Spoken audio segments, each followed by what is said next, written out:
আসসালামু আলাইকুম dear viewers, কেমন আছেন? ভালো আছেন সবাই?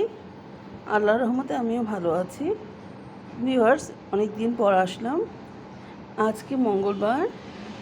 আজ দুপুরে রান্না করেছি, এটা হচ্ছে শুটকি রান্না করেছি। কাঁঠাল বিচি ও পেঁয়াজ দিয়ে শুটকি ভুনা করেছি, সাথে পুঁটি মাছ চচ্চড়া করেছি। এত মজা হয়েছে, খাবার প্রায় শেষ। পুঁটি মাছ পেঁয়াজ দিয়ে কাঁচামরিচ দিয়ে চচ্চড়া করেছি। আরও করেছি লাল শাকের ডাঁটা এবং আলু দিয়ে চচ্চড়ি করেছি।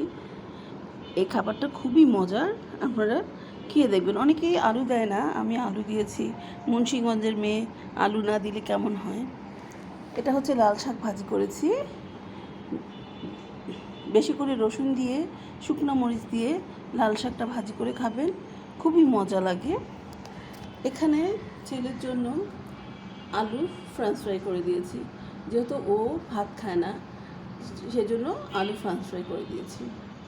বন্ধুরা, গতকালকে 1.5 কেজি গরুর দুধ নিয়েছিলাম। চিন্তা করলাম গরুর দুধ দিয়ে একটু পায়েস রান্না করি। এটা ক্ষীর হয়ে গেছে, ক্ষীর রান্না করেছি, খুবই মজা হয়েছে। সবাই যারা যারা খেয়েছে সবাই বলেছে। আর মৌসুমি ফল হিসেবে লিচু আছে, ঘরে কাঁঠাল আছে। বাচ্চারা লিচুটাই খুবই পছন্দ করে। বন্ধুরা, 150 লিচু আনা হয়েছে। এখন এই কিছুক্ষণ আগে 1 ঘন্টা হয় এই কয়টা লিচু আছে। আপনারা সবাই কেমন আছেন জানাবেন, কমেন্টস করবেন, আমার চ্যানেলটাকে লাইক দিবেন, সাবস্ক্রাইব করে দিবেন, আমার পাশে থাকবেন, আমার জন্য দোয়া করবেন। আসসালামু আলাইকুম।